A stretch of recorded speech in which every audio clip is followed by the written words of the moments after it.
खुलुमबाय लोगोफोर नोंथांमोनखौ गिबियावनो गासैखौबो बड' जोबनो समाव बरना लाग्रोनाय जाबाय लोगोफोर नोंथांमोना गासिबो रिजाल्टखौ मोननो हानानै एसेबाबो गोजोननाय मोनबाय जानांगौ बे ग्रेड 3 नि रिजाल्टखौ नोंथांमोना दिनै मोननो हानानै दा आङो लोगोफोर बे भिडिअनि गेजेरजों आङो माने एसे एनालाइज खालामनो सानदों आरो बे ग्रेड 3 आरो बे ग्रेड 4 नि रिजाल्टआ बोरै काट अफ मार्कआ माने एसेबां हाइ थांखो मा जाहोननि थाखाय आं बेफोरखौ एसे नोंथांमोनसिम खोन्थाहरगोन आरो बेजों लोगोसे जोंहा आसाम गभर्नमेन्टनिफ्राय आपडेटबो ओंखारना फैदों दा बेनिखायनो भिडिअखौ नोंथांमोना गासिबो जोबजासिम नायलांलायबानो जाबाय लोगोफोर जोंहा बे डिसेम्बरनि जोबथायाव माने डिसेम्बरनि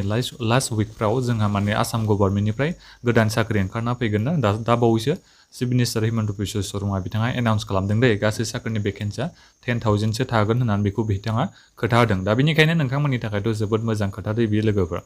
10,000नि साख्रिनि भेकेन्सि ओंखारगासिनो दङ दा नोंथांमोना फरायनायखौ खम खालामनाङा दानिफ्रायनो फरायखाबानो जाबाय जाहाथे नोंथांमोना एग्जामाव एसे मोजाङै लिरनानै फैनो हायो दानिया फैदो आङो काट अफ मार्कनि बागै नोंथांमोनसिम खोथाखौ एसे खोन्थाहरनो सानदों जोंहा आङो गिबियाव नोंथांमोननो ग्रेड 4 नि साख्रिनि थाखाय काट अफ मार्कआ बेसेबां थांदों बेफोरखौ एसे खोन्थाहरनो सानदों आं एसटिपि बिथांमोननि थाखायल' खोन्थागोन माने जोङो गासैबो बर'फ्रा एसटिपिनि सिङावनो गोलैयो माखासे एसटिएच बेफोराव गोलैयो जेरै एसटिपिआव नोंथांमोना नायनो हागोन माबायाव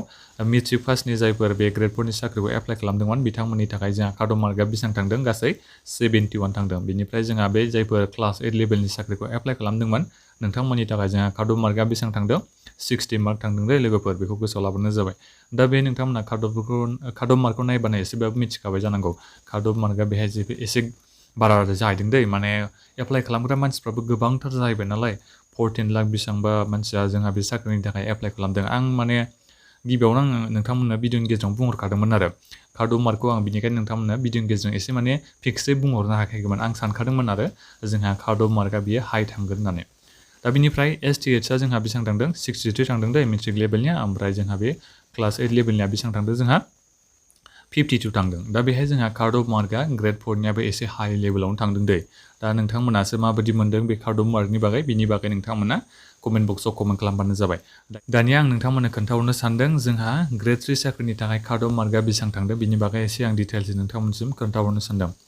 नोंथांमोना नायनो हागोन नै हायार सेकेन्डारि लेभेलनि जोंहा एग्जाम दंमोन बे ग्रेड 3 नि सिङावनो एसटिपिनि थाखाय जोंहा गासै बेसेबां थांदोंनो काट अफ मार्कआ लोगोफोर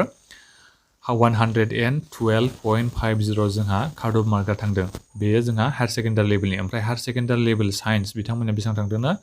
102 काट अफ मार्क थांदों ओमफ्राय जायफोरा डिग्रि लेभेलनि जेनेबा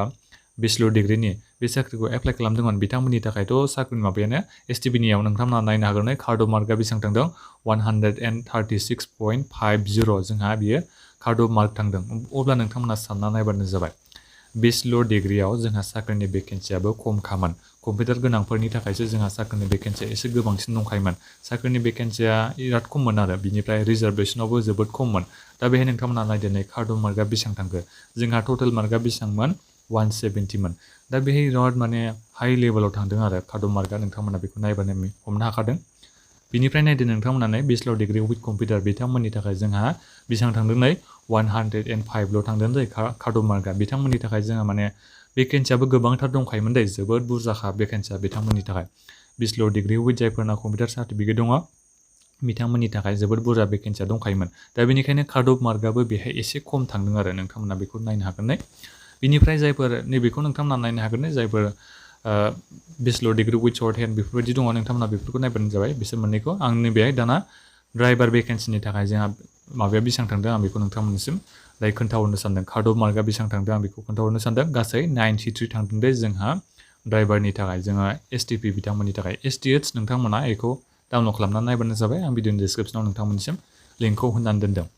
दा गोबां मानसिफ्रानो माने सिगाङाव भिडिअ खालामदोंमोन आरो जोंहा काट अफ मार्कआ 60 70 बिनि गेजेराव थागोन सोरबा 80 90 बेफोरबायदि होन्दों आंबो होन्दोंमोन 80 90 नङाबा 100नि गेजेरावबो थानो हागौ नङाबा 100निबो बारा जानो हागौ आं बेखौ नोंथांमोनसिम बुंहरखादोंमोन मानो होनोबा जोंहा साख्रिनि भेकेन्सियाथ' हमना ला जेनेबा 30,000खौनो हमना लाबाय जोंहा 30,000नि खमखा नालाय साख्रिनि भेकेन्सियाथ' गासै ग्रेड 3 ग्रेड 4नि आरो ड्राइभारनि भेकेन्सिखौ लानानै दा बेहाय 30,000 साख्रिनि भेकेन्सियावनो गासै साख्रिनि एप्लाइ खालामनाया 14 लाखनि बाराखा अब्ला नोंथांमोना एसेबाबो हमनो हाखाबाय बेहायनो बेसेबां मानसिया एप्लाइ खालामदों आरो बेजों लोगोसे काट अफ मार्कआ बेसेबां थांगोन आं बेखौ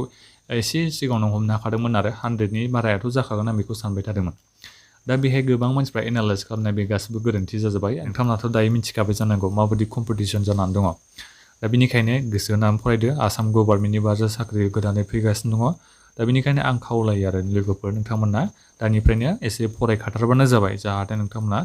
एग्जामाव एसे मोजाङै लिरनानै फैनो हायो नोंथांमोननि खारदुम मार्कआथ' हाइ जाखागोन अरायबो माने साख्रियाथ' आनएमप्लयमेन्टआथ' गोबां जानानै दंखायो दायो स्टेटआव दा बेनिखायनो नोंथांमोननिसिम आं खावलायो आरो बिराद गोसो होनानै नोंथांमोना एसे मोजाङैनो फरायबानो जाबाय नोङो बिटिआरनि गभर्नमेन्टआनो जाया मानो बिटिआर गभर्नमेन्टआथ' साख्रिनि भेकेन्सिया एसे खम जाखागोन बेखौथ' नोंथांमोना गासैबो मिथिखागौ आसाम गभर्नमेन्टआवबो जोंहा आरो अल आसाम जायो नालाय दा बेहाय जोंहा भेकेन्सिया बुरजाबाबो माने फोलाबनो थोहैयो आरो बिराद मानसिया आनएमप्लयमेन्ट जाना दं नालाय दा बेनिखायनो आं खावलायो आरो नोंथांमोना एसे गोसो होनानै फरायखाबाय थाबानो जाबाय दा लोगोफोर नोंथांमोनसिम आं मोनसे रिकुवेस्ट खालामो दे